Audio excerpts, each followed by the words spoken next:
one of the challenges, I think, is that we have this really weird situation in this country today, which is you go back to 2013. I pulled this graph in to reference. It's from let me find it. Here it is. This was from Gallup. That as recently as 2013, the question was asked, would you say relations between white and black people are very good, somewhat bad, or very bad? The percentage who said very or somewhat good in 2013 was 72% for white people and 66% for black people. In both cases, this was adults. 2013. Today, well, 2021, which is the last time this particular survey had data, those numbers are cut almost in half. They are literally in half for black adults. 33% say that relations between black and white people in America are very or somewhat good, and 43% white people. So we have had, and actually the ironic thing is, it's like there were like the going back to 2001, those relatively high, like super majority numbers of somewhat or very good were consistent.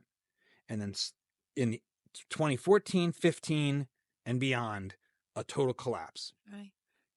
To a place where a minority of people and a third of African Americans say relations are good or very good. How do you think about what has happened? Because it isn't the case that racism has gotten worse in America since from 2013 to 2021. It isn't the case that police have started to behave differently Right. from 2013 to 2021.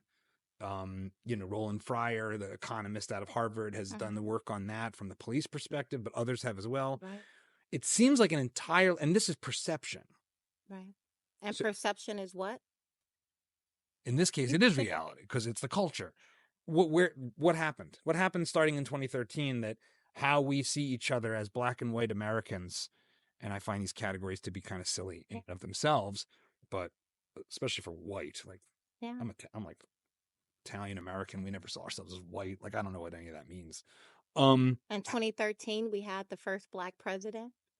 Right. So he's elected in 2008, takes office to 2019.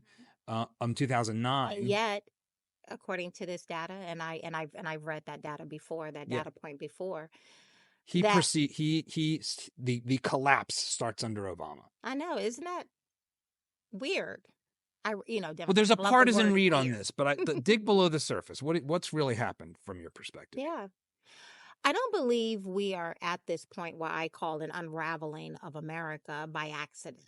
I believe it is very intentional. And I believe you kind of go backwards, starting with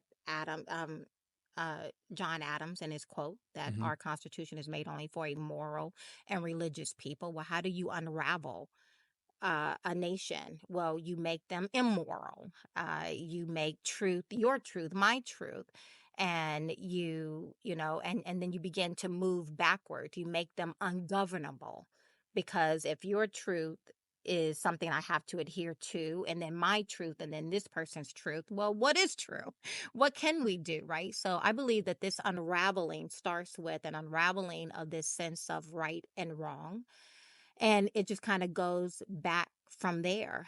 And it's been very intentional of telling people, think about it. We have raised probably 2 generations of kids now to believe that they are victims. First, it started with the Black community, but now, as I said in my book, this will spill out beyond the Black community. And now I'm seeing Indian Americans talk about being a victim, Asian, Chinese Americans talking from the perspective, using the vocabulary of being a victim, white children, I call it oppression Olympics. Yeah. How oppressed you are.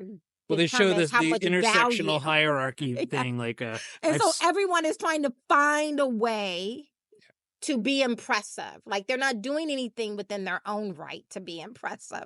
We're not building anything. So now we got to find ways to tear down the system because I can't offer anything to the system. I can't build the system. And all of these things have been very intentional over time. And this is where we find ourselves today. Whose intention? Because intention implies people that are acting with a purpose. So whose intention? Now, who it is goes by different names, but and I don't know if we even care to define what we care But about. it kind of matters if you think it's intentional, doesn't it? Well, I think what we care about is to acknowledge the outcome and to get more and more people to see the outcome, right? Like, do I really care that that it's you who's poking me, or do I care the fact that I'm being poked? And I want you to stop poking me, right? And what do I need to do to get you from being in a position to poke me? Because once you start saying, oh, it's this, once we start labeling, people get distracted and go off into, their rabbit holes, is what I found in life. I think is, I have some ideas of who the they may be, but I have to work very hard to single my thoughts from, well, why are they doing what they're doing? Who's doing it and why are they doing it? To what are the results? And how do I get other people to see that this is what's happening? Because just because I see it or you see it is not enough, apparently. We have to get far more Americans to see what is happening and to say, I reject this. I no longer want this. And so that is what, and the question is like, does how much of how painful does it have to be for Americans to wake up from our slumber and see that we are not who we were just 4 years ago, just 10 years ago, that we are being unraveled and that this unraveling is intentional. We agree on a lot of things. So I'm going to try to represent the other side as best I can in good faith.